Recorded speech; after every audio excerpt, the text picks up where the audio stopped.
Em meus anos mais vulneráveis de juventude, o meu pai me deu um conselho que jamais esqueci. Sempre que tiver vontade de criticar alguém, ele disse: lembre-se de que ninguém teve as oportunidades que você teve.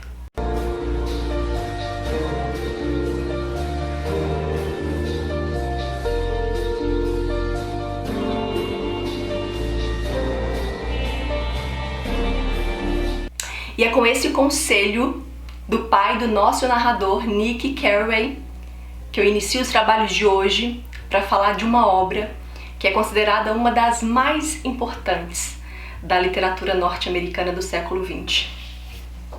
O Grande Gatsby, senhoras e senhores.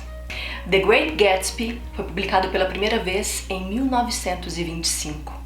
Foi um sucesso de crítica, mas vendeu pouco na sua primeira edição. Já na segunda, F. Scott Fitzgerald alcançou um lugar de prestígio e reconhecimento como um dos maiores escritores da sua época. O Grande Gatsby aborda um período de ascensão dos Estados Unidos. Esse é um romance sobre a era do jazz, um período de muita liberdade, prosperidade e excessos da sociedade norte-americana. E esse período é aquele período que precede a quebra da Bolsa de Valores de Nova York. Esse foi o quarto livro que nós lemos no Clube Nina Clássicos, foi uma leitura que aconteceu em junho. E eu já havia tentado ler o Grande Gatsby antes, sozinha, e eu lembro que eu não avancei muitas páginas, acabei abandonando. E quando ele recebeu muitos votos para ser lido no clube, eu tinha ficado com um certo receio, confesso, de tipo, ai meu Deus, será que vai rolar? Será que vai fluir? A gente fica um pouco inseguro, né? E surpreendentemente, eu fiquei fascinada com essa história, de verdade. Eu amei muito, e claro que ter lido com as pessoas do clube foi absolutamente enriquecedor. Além das metas diárias e das trocas, tudo isso contribui muito para que a leitura flua e aconteça de uma forma diferente, né? E quero aproveitar também e te fazer um convite, se você estiver assistindo esse vídeo até o dia 31 de janeiro, as inscrições para a leitura de Crime e Castigo. Essa vai ser a nossa 11ª leitura do clube. Então fica o convite para você vir ler com a gente essa obra tão aclamada do Dostô. Eu vou deixar aqui no box de informações um vídeo dando todos os detalhes de como vai acontecer. Como eu falei, as inscrições vão até o dia 31 de janeiro, agora de 2021. E no dia 1º de fevereiro a gente já começa a ler. Fitzgerald via seu romance como, abre aspas, um trabalho puramente criativo. Não são criações sem valor como meus contos, mas sim fruto da imaginação sustentada por um mundo verdadeiro e radiante. Fecha aspas. É esse resplendor refletido numa prosa sensual impregnada pelo glamour ofuscante da sociedade sofisticada da costa leste que Fitzgerald toma como objeto. O trecho que eu acabei de ler foi retirado aqui do livro da literatura. Eu gosto bastante de consultar os livros que eu leio, eu sempre termino de ler o corro pra cá pra ver se tem alguma coisa, porque são materiais de apoio que acabam agregando muito. E aqui tem uma árvore genealógica super legal. Eu sou a doida das árvores, dos mapinhas mentais, então eu gosto muito. Então, como eu falei, fase de liberdade, prosperidade norte-americana, é um período pós-Primeira Guerra Mundial, foi uma época em que ficava-se rico do dia para a noite, né, devido a investimentos, por exemplo, em títulos, ações e negociações realizadas na Bolsa de Valores, e também atividades ilícitas. Sabe aquela coisa do sonho americano de sair do nada, de crescer e atingir o máximo de poder e prestígio? Pois é. Agora que estamos devidamente contextualizadas sobre esse período, bora falar da história em si do Grande Gatsby, que tem um narrador em primeira pessoa, que é o Nick Carraway. No meu ponto de vista, um narrador nada confiável. Eu sempre fico com os pezinhos atrás com esses narradores em primeira pessoa. Vocês também são assim? E eu, particularmente, vivi uma relação de amor e ódio com o Nick, porque eu ficava assim, será que ele é só um sonhador realmente em busca do seu sonho americano? O fato é que o Nick acaba de voltar da guerra e ele decide deixar a sua cidade no meio oeste para ir para Nova York e dedicar ao seu negócio de apólices. Nick passa então a ser vizinho de um multimilionário que é ninguém mais, ninguém menos do que o Jay Gatsby. E uma curiosidade, a vida do Nick tem muitas semelhanças com a vida do Fitzgerald, que também deixou o exército e foi para Nova York. Tá, Janaína, você tá falando muito desse narrador que é o Nick, mas e o Gatsby, afinal de contas? E existe toda uma atmosfera de mistério em torno desse personagem. Será que nós realmente o conhecemos? Quem é o Gatsby? Esse multimilionário que dá festas todos os sábados para centenas de pessoas. De onde que vem o dinheiro desse cara? Quem que é esse cara? Então existem muitas especulações em torno dele e da sua riqueza. Então, ok, o Gatsby é um cara super rico, vive à sombra de especulações nessas festas todas. Agora então vizinho, ganha aí esse vizinho novo que é o Nick. E um ponto interessante a ser dito: o Gatsby, ele é obcecado pela Daisy. Quem que é Daisy? Daisy é prima de Nick, senhoras e senhores. Pois é, Daisy é prima de Nick, casada com o Tom. E o Oscar de personagem mais odiado de todos os tempos vai para Tom.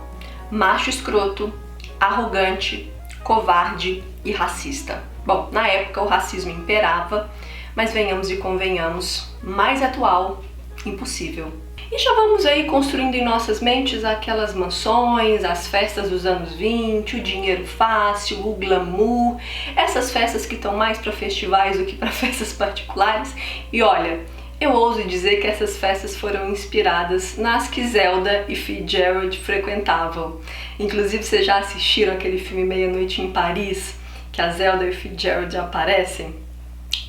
Fica uma indicação de filme bem legal também. Oh, yes? I'm Zelda, by the way. All right. Oh, Scott? Yeah. Scott! Yes, come what over is here. it, sweetheart? Here's, Sure. here's a rider from, Oh, a where? rider. California. Scott Fitzgerald. Tudo em Gatsby cintila, tudo é luz e superfícies reluzentes. A fachada de sua mansão capta a luz, o para-brisa de seu carro monstruoso espelha uma dúzia de sóis. E ele próprio sorri, como um homem do tempo, como um extasiado patrono da luz recorrente. Ele ingressou no mundo dos super ricos, habitado por pessoas como os Butchnam, que flanam desinteressadamente por lugares onde as pessoas jogavam polo e eram ricas juntas.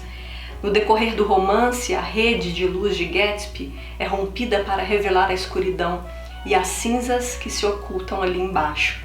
Mas o que permanece para além de sua riqueza olímpica, para além das cinzas, é a posse, por parte da personagem, de um dom extraordinário para a esperança.